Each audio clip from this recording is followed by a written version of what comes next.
selama niat itu ada, kemudian kita melakukan dan dilakukan niat tersebut, bukan niat doang, mau nengokin orang sakit, tapi nggak nengok-nengokin, cuma niat doang, nanti itu godaan setan tuh, Sifa. Jadi setan itu ketika kita niat baik selalu aja menggoda, entah dengan males, ya mager, ya nanti dulu lah, nanti besok lah, nanti besok, nanti sore lah, nanti sore udah kemalaman, besok lagi. Nanti nggak jadi-jadi. Sampai orangnya sembuh, Ustazah. Iya, makanya rugi kita kan. Rugi, iya betul.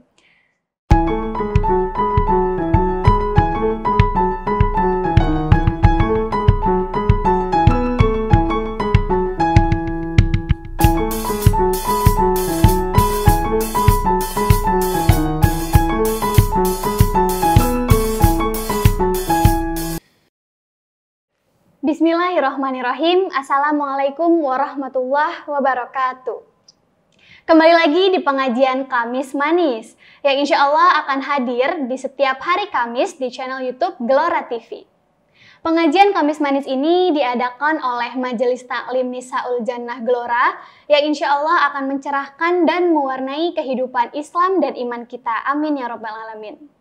Pemirsa di rumah dan dimanapun berada, semoga selalu dalam keadaan sehat dan bahagia. Dan jangan lupa juga untuk follow semua sosial media Partai Gelora Indonesia dan subscribe channel YouTube ini Gelora TV.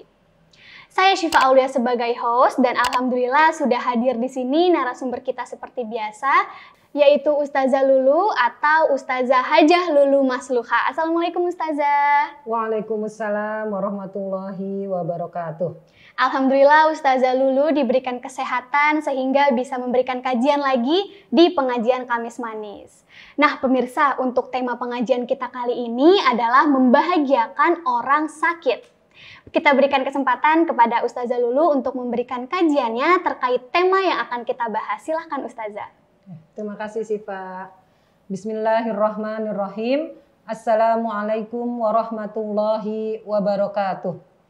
Alhamdulillahirabbil alamin, nasta'inuhu wa nastaghfiruh wa natubu ilaih wa na'udzu billahi min sururi anfusina wa min sayyiati a'malina, may yahdihillahu fala mudhillalah wa may yudlil fala hadiyalah. Wassalatu wassalamu ala asyrafil anbiya'i wal mursalin wa ala alihi wa sahbihi ajmain, amma ba'du. Alhamdulillah, alhamdulillah, kita kembali bersama pengajian Kamis Manis yang insya Allah selalu ditemani oleh Syifa yang manis ya. Mudah-mudahan pengajian ini memberikan pencerahan buat kita, memberikan kebahagiaan lahir dan batin buat kita, dan mudah-mudahan membawa keberkahan dunia dan akhirat. Amin, amin ya Rabbal Alamin. Salawat dan salam sama-sama kita sampaikan kepada Nabi Muhammad SAW. Semoga kita semua mendapat syafaat yang banyak dari Nabi kita Muhammad SAW. Sifa sebagaimana tadi sudah disampaikan ya oleh Sifa, membahagiakan orang sakit. Jadi gimana sih sebenarnya membahagiakan orang sakit itu ya? Karena memang membahagiakan orang sakit adalah salah satu jalan kita untuk mencapai keridhaan Allah atau menggapai cintanya Allah Subhanahu wa Ta'ala. Dengan apa? Dengan cara seperti apa kita membahagiakan orang yang sakit itu, yaitu dengan menengoknya, ya menengok gitu ya, menengoknya, menghiburnya, mengingatkannya akan hakikat sakit. Ya. Jadi ketika kita menjenguk orang sakit itu bukan karena prestise aja gitu, bahwa ini kita orang baik gitu, atau mungkin pencitraan ya, kalau zaman sekarang pencitraan gitu, bahwa kita peduli dan lain-lain. Tapi justru itu lahir dari hati nurani kita, bahwa kita emang terpanggil ketika mendengar ada orang sakit, kita selalu ingin menengoknya, bahkan membahagiakannya, menengoknya, membahagiakannya, menghiburnya, dan bahkan kita berusaha untuk apa? Untuk mengingatkan bahwa hakikat sakit itu adalah kebaikan buat orang yang sakit. Jadi menghibur, bukan malah menakuti atau mungkin membuat tegang ya. Misalkan kok sakit kanker gitu. Biasanya kanker itu menuju nggak lama gitu, menuju kematian itu cepat gini. Nggak usah diterangin juga, mungkin yang sakit juga udah tahu bahwa kanker itu penyakit yang mematikan gitu ya. Tapi kita arahkan atau kita bawa orang yang sakit ini untuk mengingat Allah dan bahkan bisa bersyukur dengan sakitnya. Ya, jadi berusaha untuk mengingatkan, kemudian mengajak ya, bahkan kalau bisa mensupport ya, bahwa dia itu yang sakit itu merupakan pilihan Allah. Ya, apalagi kalau sakitnya parah. Sakitnya parah itu berarti dia diuji yang orang lain tidak diuji hal seperti itu. Berarti ujian yang luar biasa dan itu biasanya akan mendatangkan pahala yang besar atau pahala yang banyak. Dan kebalikannya juga akan digugurkan dosa-dosanya ya. Seperti yang telah kita bahas ya waktu itu ya. Jadi hakikat penyakit itu bukannya kehinaan, hakikat penyakit itu bukan azab, bukan pembalasan dari Allah, bukan, tetapi hakikat penyakit itu adalah Allah menyayangi orang yang sakit tersebut. Ya, karena Allah ingin meninggikan derajatnya, ingin menyayanginya, maka kita sebagai temannya, saudaranya, tetangganya, itu kita berusaha untuk apa? Untuk menengok orang sakit ini. Ya, karena kalau nggak nengok sayang sekali. Ya, dalam sebuah hadis disebutkan ya bahwa ketika kita menengok orang sakit kita akan mendapat pohon di surga. Jadi coba Siva bayangkan kalau kita nengoknya ada 100 orang sakit misalkan. Ya, misalkan kita emang selalu yang kalau dengar orang sakit pengen kita tengokin. Selalu dengar orang sakit pengen kita tengokin ya. Maka pahala kita akan banyak dan pohon-pohon kita di surga itu akan banyak, mungkin udah jadi hutan gitu. Nah, dalam sebuah hadis Rasulullah Shallallahu Alaihi Wasallam bersabda, wa an Thauban radhiyallahu anhu anin Nabi Shallallahu Alaihi Wasallam qala innal muslima idza ada akhahul muslim lam yazal fi khurfatil jannah hatta yarji. Jadi disebutkan Thauban radhiyallahu anhu berkata bahwa Nabi Shallallahu Alaihi Wasallam bersabda, apabila seorang muslim menjenguk saudaranya muslim yang lain yang sedang sakit, maka ia berada di khurfah, surga sampai kembali. Ditanyakan, ya Rasulullah, apa khurfah surga itu? Beliau menjawab, setangkai pohon surga. Ya, artinya setangkai pohon surga ya. Nah, itu satu orang sakit, nanti nengokin lagi dapat lagi khurfah, nengokin lagi dapat lagi khurfah. Maka akan menjadi taman-taman surga yang begitu rindang, yang begitu lebat ya. Nah, itu sifat. Jadi beruntunglah orang yang suka menengok orang sakit karena bisa jadi kalau dia selalu atau menjadi amalan andalan bahwa menengok orang sakit itu dia jadikan satu rutinitas dia ya, maka dia akan mendapatkan pohon-pohon di surga yang banyak. Gitu. Baik Ustazah. Nah, Ustazah Syifa mau bertanya menurut pengalaman Syifa nih. Syifa itu pernah menjenguk atau menengok orang yang sakit. Kemudian kita berusaha untuk membahagiakannya, terus juga menghibur yang sakit ini. Nah, terus yang sakit ini itu bilang gini Ustazah, kalian enak nggak sakit? Saya yang sakit, saya yang merasakan gitu Ustazah. Jadi kita mau membahagiakan, tapi respon orang yang sakit ini seperti itu Ustazah. Nah, itu bagaimana tuh Ustazah? Iya, berarti kan sebenarnya kita tahu ya orang yang sakit ini sedang dalam ambang keputusasaan ya, atau ambang ketidakyakinan bahwa sakit dia ini bukannya penggugur dosa atau sakitnya dia ini bukan bentuk kasih sayang Allah. Kayaknya malah jadi siksaan buat orang ini gitu, menjadi beban ya. Nah, namanya orang nggak sadar kan, misalkan mungkin dia sedang terlena, sedang tidur, imannya sedang rendah. Tugas kita untuk mengingatkan dengan sehalus mungkin, dengan sebaik mungkin ya. Kita hibur bisa dengan kata-kata la ba'sa tahurun insya Allah. Kan itu doanya ya, denguk orang sakit la ba'sa. Tidak apa-apa insya Allah, ini penyuci ya, penyuci jiwa.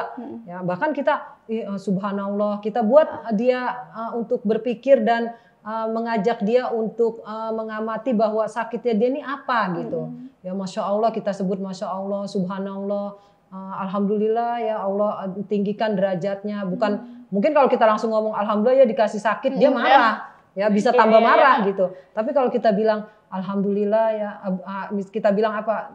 Masya Allah, subhanallah, Allah sayang ya, Allah tinggikan derajat kamu. Terus Masya Allah kan doanya orang sakit itu akan terkabul. Jadi Syifa, di dalam hadis Rasul diterangkan bahwa salah satu doa orang yang tidak ditolak atau mustajab ya, itu adalah orang yang sedang sakit. Jadi sebenarnya kalau kita menengok orang sakit itu memang kita mendoakan, tapi yang sebenarnya makbul doanya, mustajab doanya, diterima doanya itu orang yang sakit. Jadi kalau kita misalkan nih Syifa mau dapat jodoh yang soleh, yang tajir, yang nasabnya bagus, ya, yang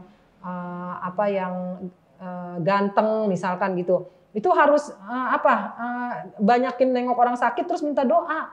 Doain dong biar dapat jodoh yang soleh gitu, sambil bisik-bisik, jangan ini ya, mungkin dia nanti merasa orang tua aja lagi sakit gitu.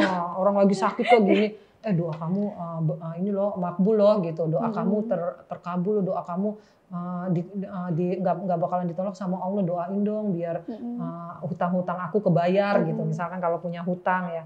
Jadi sebenarnya ini yang kenyataannya atau faktanya. Jadi faktanya bahwa orang sakit itu doanya tembus kepada Allah, terkabul, ya, mustajab gitu Syifa. Nah berarti Ustazah, dari penjelasan Ustazah itu berarti benar ya Ustazah, kata orang-orang kalau orang sakit itu nggak boleh ngomong macam-macam. Misalnya nanti aku meninggal aja gitu Ustazah. Iya.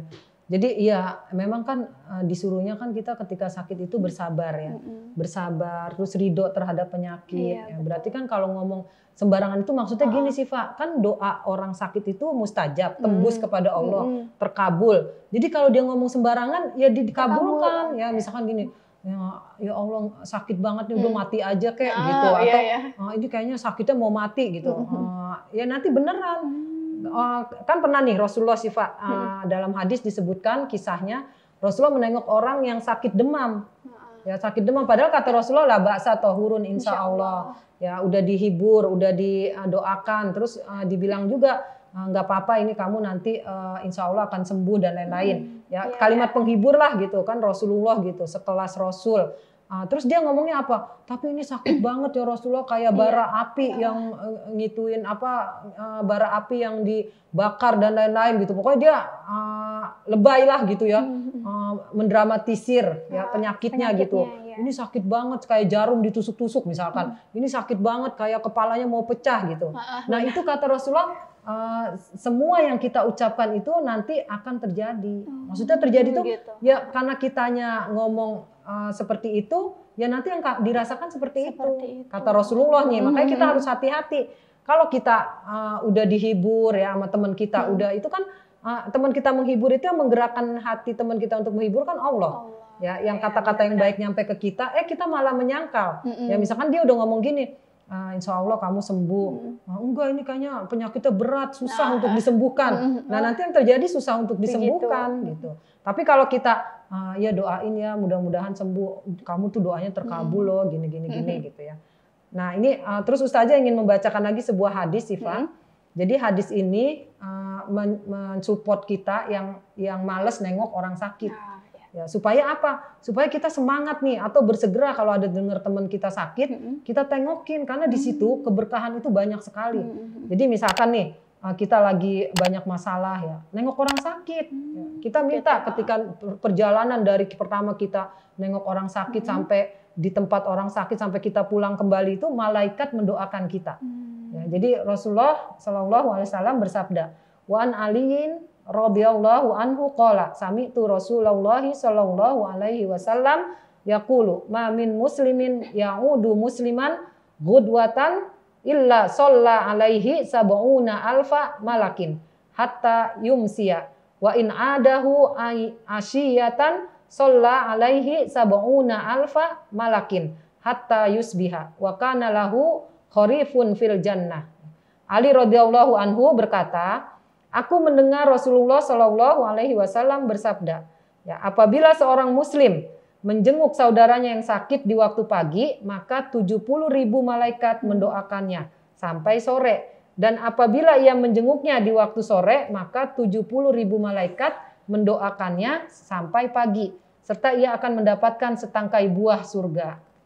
Ya itu sifat. Jadi kalau kita lagi galau, lagi sedih atau lagi banyak masalah, kita cari tuh teman kita yang sakit, saudara kita yang sakit, nengokin aja. Biasanya ada keberkahan-keberkahan tersendiri. Ya, karena menengok orang sakit itu didoakan 70.000 malaikat. Kalau kita pagi nengoknya sampai sore kita dapat keberkahan. Kalau nengoknya sore sampai pagi lagi dapat keberkahan. Jadi selama itu tuh kita berdoa, ya Allah selesaikanlah masalahku. Atau kita sakit tapi nengokin orang sakit. Mudah-mudahan dari nengokin orang sakit itu kita sembuh gitu.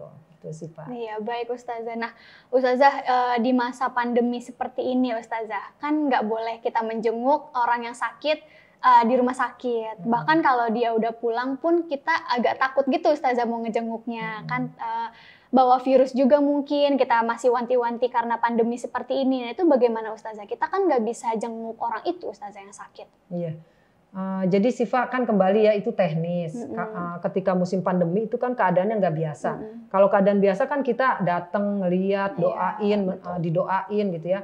Nah sekarang kan teknologi juga udah canggih. Ya kita bisa video call, ya kita bisa WhatsAppan, ya artinya bisa kita lakukan, insya Allah pahalanya sama. Insya Allah keberkahan yang Allah berikan, ya doa-doa dari para malaikat dan lain-lain sama, gitu. Insya Allah ya, artinya selama niat itu ada, kemudian kita melakukan dan dilakukan niat tersebut, bukan niat doang, mau nengokin orang sakit, tapi nggak nengok-nengokin, cuma niat doang, nanti itu godaan setan tuh, Siva. Jadi setan itu ketika kita niat baik selalu aja menggoda. Entah dengan males, ya mager, ya nanti dulu lah, nanti besok lah, nanti besok, nanti sore lah, nanti sore udah kemalaman, besok lagi, nanti nggak jadi-jadi. Sampai orangnya sembuh Ustazah. Iya, makanya rugi kita kan. Rugi, iya betul. Nah Ustazah kemudian kalau misalnya lagi nggak pandemi nih, kita mau jenguk ke rumah sakit atau di rumah, nah ada nggak sih Ustazah adab dalam menjenguk orang yang sakit? Iya, ada sih Pak, memang istilahnya Islam itu penuh dengan akhlak-akhlak yang mulia. Ya, artinya kita memang disuruh nengok orang sakit, tapi bukan juga sembarangan gitu. Misalkan ketawa-ketawa di depan orang sakit atau berlama-lama ya. Jadi adabnya pertama datang didoakan dulu orang yang sakit, kemudian tidak boleh berlama-lama sih Pak. Jadi jangan lama-lama ya karena orang sakit itu kan namanya sakit ya, bukan nengokin bukan nengokin orang yang sehat atau silaturahim, bukan ya. Memang dapat pahala silaturahimnya ya, dapat pahala kebaikan-kebaikan, tapi bukan berarti kita udah berlama-lama gitu. Kan dia perlu istirahat ya, dia perlu tenang gitu. Ini kita terus nengokin rame-rame gitu. Ya emang bagusnya ibaratnya menjaga ketenangan. Itu adab-adabnya seperti itu sih Pak. Jadi yang paling utamanya sih jangan lama-lama. Sebab memang kita kadang kalau udah kumpul, apalagi misalkan yang sakit alumni kita gitu ya, atau teman kita atau sahabat kita, terus rame-rame satu kelas yang sekampus nengokin terus lama-lama gitu, nengokinnya kasihan. Oke, Ustazah. Harus diperhatikan. Nah kemudian kalau untuk waktu yang tepat Ustazah dalam menjenguk orang yang sakit, apakah pas kita tahu info dia sakit kita langsung menjenguk atau nanti dulu gitu? Mungkin dia sakitnya pertama itu kan masih sakit banget gitu Ustazah, nanti mungkin hari kedua atau hari ketiga yang sudah mendingan itu bagaimana Ustazah baiknya? Iya, itu kan teknis ya, jadi teknis itu memang harus bil hikmah ya. Jadi kita melakukan sesuatu itu harus dengan hikmah, harus dengan hal-hal yang baik, istilahnya tujuan baik tapi cara-caranya nggak baik ya nggak nyampe gitu. Artinya misalkan nih tujuannya baik nengok orang sakit tapi kita asal nengok kemudian nggak cari info, nggak tahu dia sakitnya apa, kita istilahnya main tengok aja.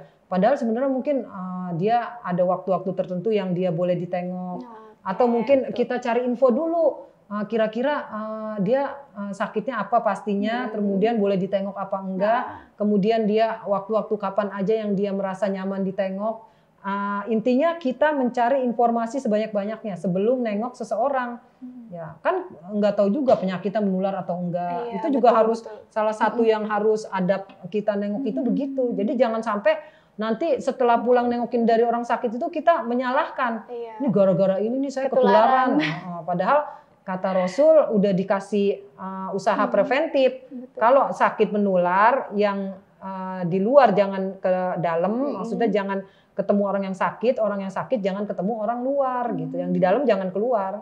Artinya orang yang sakit ini jangan ketemu orang yang di luar, yang di luar jangan ketemu orang yang sakit. Oke, baik Ustazah. Nah, pemirsa yang di rumah, kita sudah mengetahui nih dari episode-episode sebelumnya bahwa kalau tersenyum aja dapat pahala. Kemudian yang sebelumnya itu kita berjabat tangan atau bersalaman dapat pahala. Kita menjenguk orang sakit pun dapat pahala. Bahkan yang sakit aja berguguran dosa-dosanya ya Ustazah ya. Jadi Masya Allah dalam Islam ini sebenarnya dengan cara-cara yang sederhana itu sangat mudah kita mendapatkan pahala dan menggugurkan dosa-dosa insya Allah Ustazah. Terima kasih banyak Ustazah Lulu atas kajiannya untuk tema kita kali ini. Jadi kalau ada saudara, teman atau tetangga yang sakit, yuk kita jenguk karena banyak sekali keberkahan yang kita dapat jika kita menjenguk orang yang sakit.